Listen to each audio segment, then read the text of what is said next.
Dickinson was the constant source of inspiration and creativity. Music making always seems to have been present in the Dickinson household. The Dickinsons were a well-to-do family that could afford to buy the latest music books or sheet music, and of course, a piano on which to play it. In a letter to her childhood friend Abaya Root, Emily gives us a window in which to view her musical activities. It's clear that Emily was a determined piano student. I was also much pleased, especially that you were taking lessons on the piney, as you always call it. But remember not to get on ahead of me. Father intends to have a piano very soon. How happy I shall be when I have one of my own. Edward Dickinson did purchase a very beautiful piano the following year through his brother William in Worcester. Anne Elizabeth Vale Selby, a Dickinson relative and honorary aunt, spent the summer of 1845 with the Dickinson family in their home on North Pleasant Street. Emily was able to tell her friend Abaya Root, I have the same instruction book that you have, 13, and I am getting along in it very well. Aunt Selby says she shan't let me have many tunes now, for she wants I should get over in the book good ways first. I have been learning several beautiful pieces lately. The Grave of Bonaparte is one, Lancer's Quickstep, Wood Up, and Maiden Weep No More, which is a sweet little song. I want much to see you and hear you play. like all young piano students, Emily seems to prefer the popular tunes, as she refers to them, rather than the instruction exercises in the Bertini piano method.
Is Emily Dickinson's music book, which is in the Dickinson collection at the Houghton Library at Harvard University.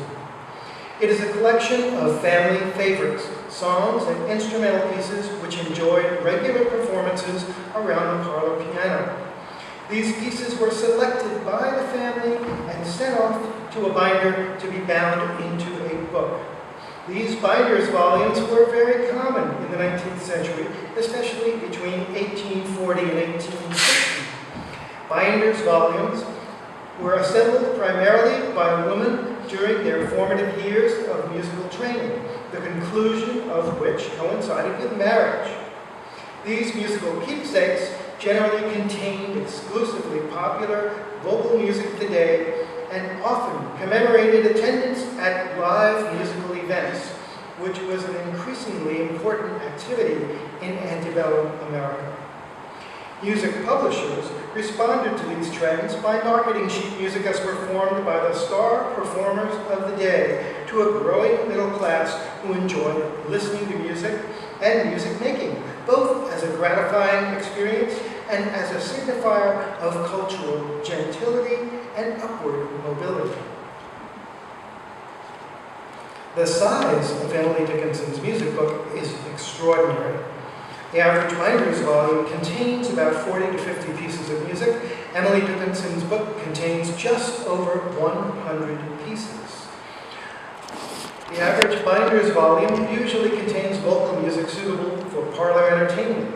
In contrast, more than half of the Dickinson book contains instrumental piano music, such as marches, anthems, and quicksteps. The remainder are popular vocal pieces of the day.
Many thresholds, some of which extended to her musical activities at the piano, where she was known as an expert improviser. Her late-night excursions over the instrument were described by her cousin John Graves as heavenly music. John Graves' daughter recounts that when her father would visit his cousins and stay overnight, he would be awakened from his sleep by this heavenly music. Emily would explain in the morning, "I can improvise better at night." Millicent Todd Bingham, in her book Emily Dickinson's Home, recounts that before seating herself at the piano, Emily covered the upper and lower octaves so that the length of the keyboard might correspond to that of the old-fashioned instrument on which she had learned to play. This might also indicate a preference for the smaller melodic ranges associated with traditional Irish or other vernacular tunes which may have been part of her improvisations. A Dickinson neighbor during her lifetime, McGregor Jenkins, recounts in his memoir, Emily Dickinson, Friend and Neighbor, that Emily went often across the lawn to her brother's house. It was through him and his handsome wife that she kept in touch with the life of her circle, and to a considerable extent with the village and the world. She would improvise a tune which she laughingly called The Devil, and when her father came, lantern in hand, to see that she had reached home in safety, she would elude him and dart through the darkness to reach home before him. This was pure mischief, and there was much of it in her.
which was originally published in 1844, at a time when there was growing concern for the plight of the Native American Indian. It is significant to note here that the presence of this piece in the Dickinson Music Book connects Emily to her friendship with Helen Hunt Jackson, who was an acquaintance of Dickinson since childhood and an avid supporter of her poetry. Jackson would go on to write the book A Century of Dishonor, one of the most memorable treatises of the U.S. government's treatment of Native Americans.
composed by minstrel troupe leader Daniel Decatur Emmett, who also composed the well-known tune Dixie's Land. Old Dan Tucker was introduced by Emmett's Virginia minstrels in 1843 and became immensely popular. During a visit to Boston in 1844, it's likely that Emily may have heard a Parlor performance and purchased a copy in one of Boston's local music stores. The minstrel tunes in the music book indicate the widespread popularity that this form of music enjoyed as parlor entertainment for the middle class.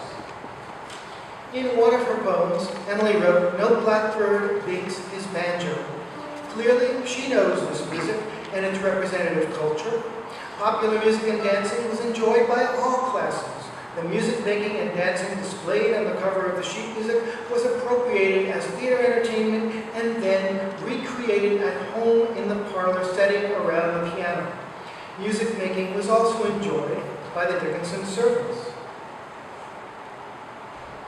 One of these servants was Charles Thompson, who was a laborer for the Dickinsons and for decades a janitor for Amherst College, where he was affectionately known as the Professor of Dust and Ash. Thompson played the fiddle. His performances were enjoyed by the local children, and he taught some of them his tunes. Perhaps songs such as Old Dan Tucker or the many traditional fiddle tunes in Emily Dickinson's music book echoed the sounds she may have heard from Thompson's own fiddle.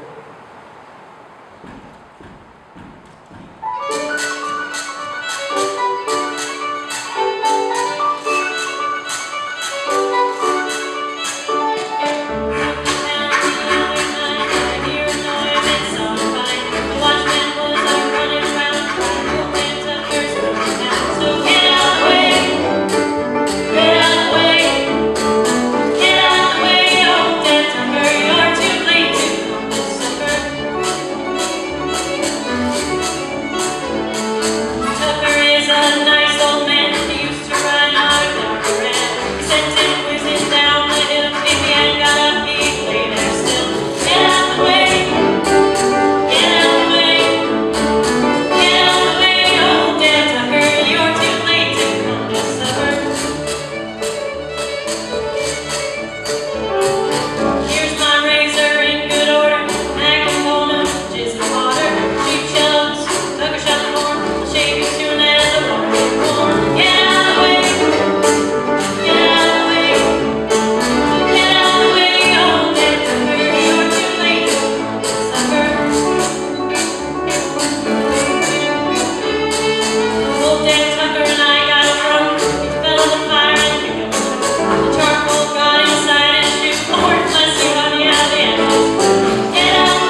old sasquatch with big sticks called pull on with the tail.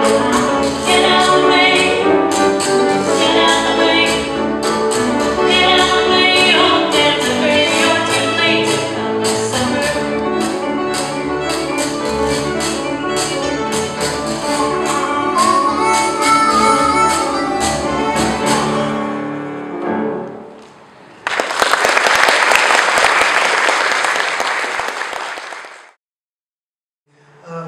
About the Dickinson Music Book. Leslie Morris is the curator of the Dickinson collection, and my colleague Andrea Guelti, former NYPL colleague, now working at Harvard, is here today, and I'm sure she won't mind me saying that Leslie mentioned to me in an email several weeks ago that they are about to digitize the Dickinson Music Book, so of course no one is happier about that than I am, so I look forward to that.